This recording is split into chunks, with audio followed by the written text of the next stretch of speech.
नमस्कार, मैं डॉक्टर नलिन कुमार सूरी आपके साथ। चलिए आज जानकारी शेयर करते हैं कि सांस क्यों फूलती है, क्यों ब्रेथलेसनेस हो जाती है, क्यों एयर हंगर हो जाता है, सांस फेफड़ों में जा ही नहीं पाती, ऐसे क्या क्या कारण हैं और ये किस प्रकार से होता है। चलिए आज इसकी थोड़ी बहुत एक बेसिक नॉलेज आपके साथ शेयर करता हूँ।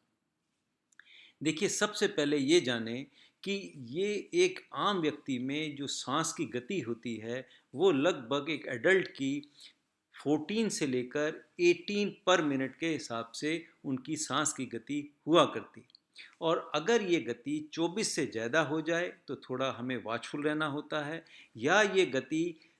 10 से के आसपास हो जाए तब भी बहुत वॉचफुल होना होता है। क्योंकि इस समय क्या होगा कि जब ऑक्सीजन आपको नहीं मिलेगी तो शुरू में क्या होता है कि सांस को लेने के लिए शरीर एफर्ट करता है, उसमें डिस्कम्फर्ट ऐसा हो जाता है, रेस्टलेस हो जाता है। तो ये स्टेज आती है और फिर धीरे धीरे धीरे धीरे अगर सांस उसे पूरा नहीं मिल पाता तो फिर क्या होता है, सांस की गति कम भी होने लग जाती।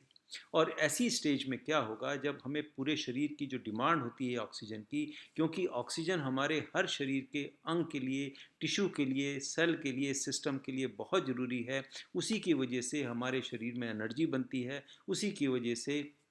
मेटाबॉलिज्म होता है और शरीर में गतिवान बनता है, उसका तापमान भी फिर सही बना रहता है। तो ऑक्सीजन की हमेशा बॉडी को ज़रूरत होती रहती है। और ब्रेन तो उसको लगातार, अगर ब्रेन को 5 मिनट भी ऑक्सीजन की सप्लाई ना मिले तो ब्रेन के सेल जो हैं वो बहुत डैमेज हो जाते हैं। तो अब बात करते हैं कि ये सारा मैकेनिज़्म होता कैसे।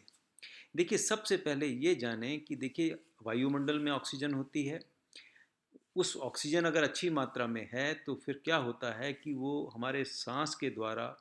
जो नाक के होते हुए, गले से होते हुए, जो ट्रेकिया होती हैं, वो ब्रोंकस होता है, उसका पूरा ब्रोंकिल ट्री होता है और फिर वो लंग्स में पहुंचता है। लंग्स में क्या होते हैं, छोटे छोटे एयर सैक्स होते हैं जहां पर कार्बन डाइऑक्साइड और ऑक्सीजन का डिफ्यूज़न होता है। और वहाँ से फिर ऑक्सीजन शरीर ले लेता है, जो ब्लड के द्वारा, उसमें आप सब जानते होंगे कि ब्लड में हीमोग्लोबिन होता है, वो क्या करता है, उस ऑक्सीजन को ले लेता है और जो कार्बन डाइऑक्साइड है उसे बाहर फेंक देता है। और उसके द्वारा फिर लंग्स सिकुड़ते हैं, फेफड़े सिकुड़ते हैं और वो ऑक्सीजन अंदर जो गई थी और जो कार्बन डाइऑक्साइड बनकर वापस आई है वो फिर बाहर निकल जाती। और ये क्रिया लगातार 24 घंटे चलती रहती है। तो इस प्रकार से ये सिंपल सा मैंने आपके सामने ये एक साधारण रूप में ये समझाने की कोशिश की। लेकिन क्या है कि इसको अब देखिए, जो ब्लड आता है उस वो कहाँ से आता है, हार्ट से आता है। हार्ट ब्लड को पंप करता है तो उसके द्वारा वो लंग्स में आता है। और और वहाँ से शुद्ध होके जो ब्लड है वो दोबारा हार्ट में आता है और वहाँ से हार्ट जो है पंप करके सारा ब्लड हमारे शरीर में पहुंचा देता है। और इसके लिए, इन सब को कंट्रोल करने के लिए एक मास्टर हमारा अंग है, वो ब्रेन के अंदर नीचे ब्रेन स्टेम होता है। वहाँ इसके सेल होते हैं जो इसको सारी कार्यविधि को कंट्रोल करते हैं। या थोड़े से यहाँ पर कैरोटिड बॉडीज़ होती हैं, वो भी जो हैं इसको कंट्रोल करने में मदद करते हैं। कुछ हमारे यहाँ पर अडाप्टर्स होते हैं, वो भी जो जो हमारी मसल्स होती हैं, चेस्ट की मसल्स होती हैं, इसमें होते हैं, वो भी मदद करते हैं। साथ ही साथ डायफ्राम का भी फंक्शन होता है जिसकी वजह से हमें ऑक्सीजन में मिलने में और कार्बन डाइऑक्साइड फेंकने में मदद करते हैं। जिस समय हमारे फेफड़े फूलते हैं, डायफ्राम नीचे जाता है। साथ ही साथ तो उसमें क्या होगा कि इंट्राथोरेसिक प्रेशर अंदर कम हो जाने की वजह से सांस अंदर चली जाती है और फिर वहाँ पर डिफ्यूज़न हो जाता है गैसेस का। फिर फेफड़े सिकुड़ते हैं, चेस्ट अंदर को दबती है और डायफ्राम ऊपर आता है और वो कार्बन डाइऑक्साइड बाहर निकल आती है। तो ये एक सिंपल सा मैंने आपको ये समझाने की कोशिश की कि किस प्रकार से ये मैकेनिज़्म होता है। अगर आपके इन चारों में से कहीं भी नुक्स है, कहीं भी डिफेक्ट आ जाएगा तो फिर क्या होगा कि ऑक्सीजन की सप्लाई जो है शरीर को पूरी नहीं मिलेगी। तो अब देखिए, मान लीजिए ब्रेन जो स्टेम था, जो वहाँ पर हेमरेज हो गई, वहाँ चोट लग गई, वहाँ कोई ट्यूमर हो गया, या वहाँ किसी भी वजह से उसकी एक्टिविटी अगर कम हो जाएगी तो क्या होगा कि ना हमारी फेफड़े काम करेंगे, ना हमारा दिल काम करेगा, ना ऑक्सीजन आएगी। तो फिर क्या होगा कि ब्रेथलेसनेस हो जाएगा। दूसरी, ऑक्सीजन ही कम हो वायुमंडल में जैसे लेह लद्दाख में ऊपर पहाड़ों पे चले जाएं, वहाँ पर ऑक्सीजन की वैसे ही बहुत कमी होती है, तो वहाँ कोई आदमी व्यक्ति चलेगा तो उसकी सांस फूल जाएगी। इसी प्रकार से जब हम सांस लेते हैं, ये जितनी हमारा ये सिस्टम है, इसमें कहीं ट्यूमर हो, कोई इसमें स्वेलिंग आ गई हो, कोई फॉरेन बॉडी आ गई हो, या और किसी वजह से बलगम बहुत ज़्यादा जम गया हो, या कोई इस प्रकार से गले में कोई ऐसा रोग लग गया हो, कैंसर हो गया हो, तो उसकी वजह से क्या होगा कि ऑक्सीजन अंदर नहीं जाएगी, फिर उसके लिए भी ब्रेथलेसनेस धीरे धीरे होनी शुरू हो जाती है। या जो हमारे वो जो सेल हैं, एयर सैक हैं, जहाँ से गैसेस का क्या कहते हैं ये डिफ्यूज़न होता है, उसकी नलिकाओं में, और या ब्रोंकस की ये जितनी हमारी ये ट्रैक है, जो रेस्पिरेटरी ट्रैक है, ये सिकुड़ जाए, जैसे दमे में सिकुड़ जाता है, तब हमें ऑक्सीजन की सप्लाई कम हो जाती है, तब सांस लेने में दिक्कत होती है। या उसमें निमोनिया हो जाए, जैसे वायरल निमोनिया होता है, कई किस्म के वायरसेस हैं जिनकी जिनकी वजह से निमोनिया हो जाता है। उसमें एयर सैक्स जो हैं वो इन्फ्लेमेशन हो जाते हैं, वो बढ़ जाते हैं, उनकी कार्यविधि बिल्कुल ख़त्म हो जाती है, सूज जाते हैं, तो उसकी वजह से फिर क्या होता है कि वो फिर सांस नहीं आ पाता है।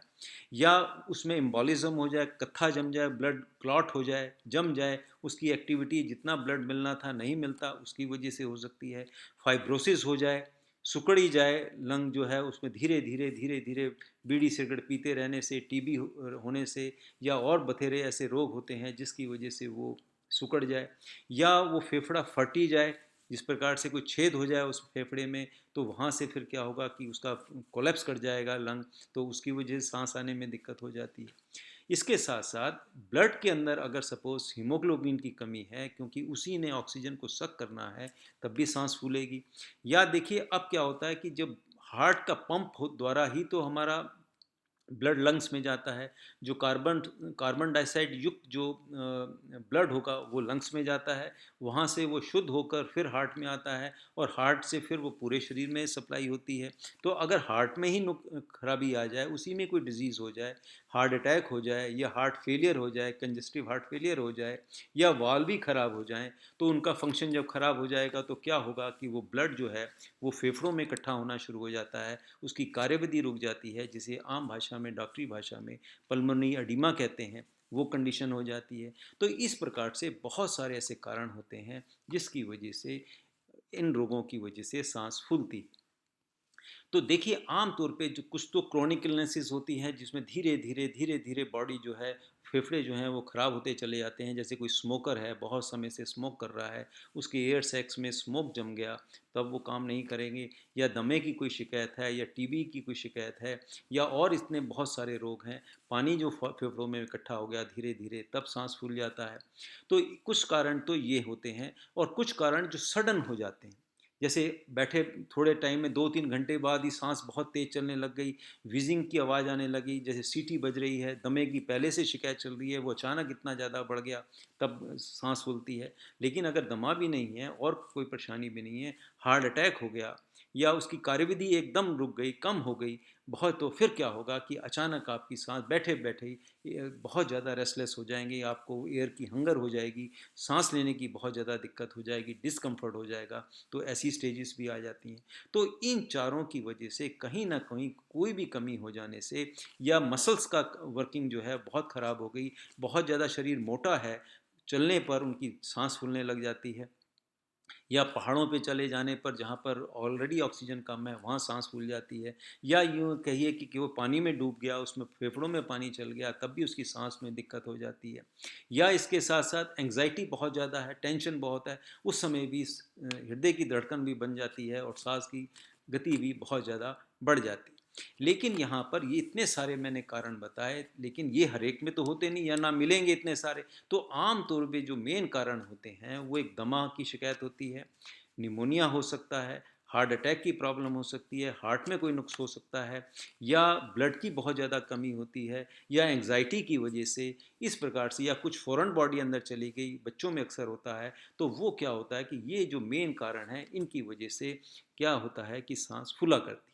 अब देखिए क्या होता है इन ऐसे पेशेंट्स में, कुछ पे जो हार्ट के रोगी होते हैं, उनमें क्या होगा कि जब वो लेटे रहते हैं रात के 3-4 बजे वो उठ के बैठ जाते हैं और खिड़कियां दरवाजे खोलने पड़ते हैं कि उन्हें सांस नहीं आ रही थी, तो वो फिर जब बैठे रहते हैं थोड़ी देर बाद तो लंग्स में से जो ब्लड है वो निकल जाता है और फिर वो फिर सो जाते हैं।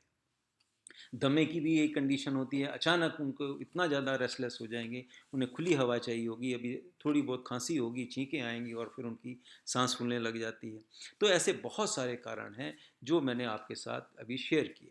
तो अब देखिए क्या करना है कि ऐसी स्टेजेस में क्या किया जाए कि देखिए जो लोग तो नेबुलाइज़र ले रहे हैं या वो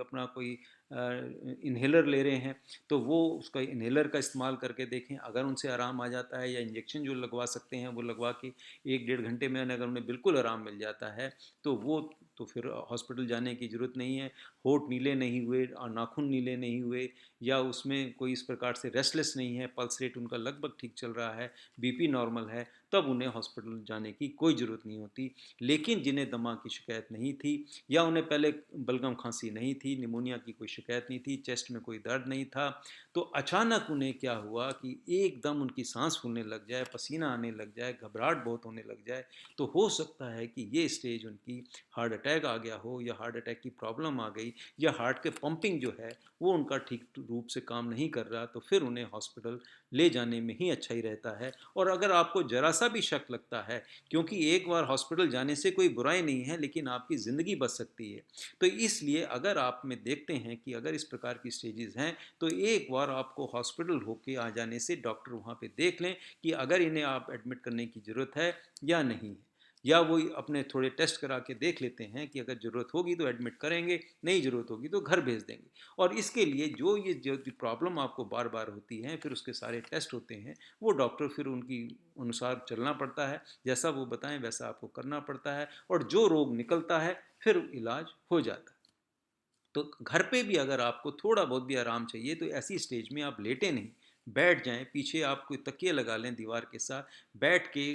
कंधे सीधे करके थोड़ा थोड़ा हल्का हल्का डीप ब्रीदिंग लेते रहेंगे तो उससे आपको आराम मिलेगा। लेकिन अगर आपको शक पड़ता है कि हार्ट अटैक हो गया है तो कभी भी आप पैदल जो है बाहर तक ना जाएं, आप कोशिश करें कुर्सी पर ही बैठ के जाएं या कोई इस प्रकार से किसी की गोदी में बैठ के जाएं, पैदल चल के नहीं चलना चाहिए, क्योंकि पैदल चलने से क्या होगा कि ऑक्सीजन की फिर डिमांड बढ़ जाएगी और हार्ट ऑलरेडी कमज़ोर हो चुका है, तो उस स्टेज में अगर आप ऐसे जाएंगे तो हो सकता है कि रास्ते में ही आपको प्रॉब्लम आ जाए। तो इसलिए हमेशा कोशिश करें कि अगर हार्ट अटैक की शिकायत है, आपको ब्लड प्रेशर का पहले से रोग है या आपकी पहले से डायग्नोज हो चुका है और अचानक ऐसा हो जाता है, आप डायबिटिक हैं, कभी कभी क्या होता है डायबिटीज़ वालों को तो पेन भी नहीं पता लगता, केवल उनके पास जो सिम्टम आता है वो केवल सांस फूलती है और पसीना आता है। तो अगर इस प्रकार की आप कंडीशंस देखते हैं तो फिर उसका निदान हो जाता है। वो आप ऐसे जाएंगे तो अपने तरह से प्रिकॉशन रखेंगे, या साथ ही साथ अगर आपको दमे की शिकायत है या आपको ऐसा निमोनिया लगता है तो आजकल क्या है,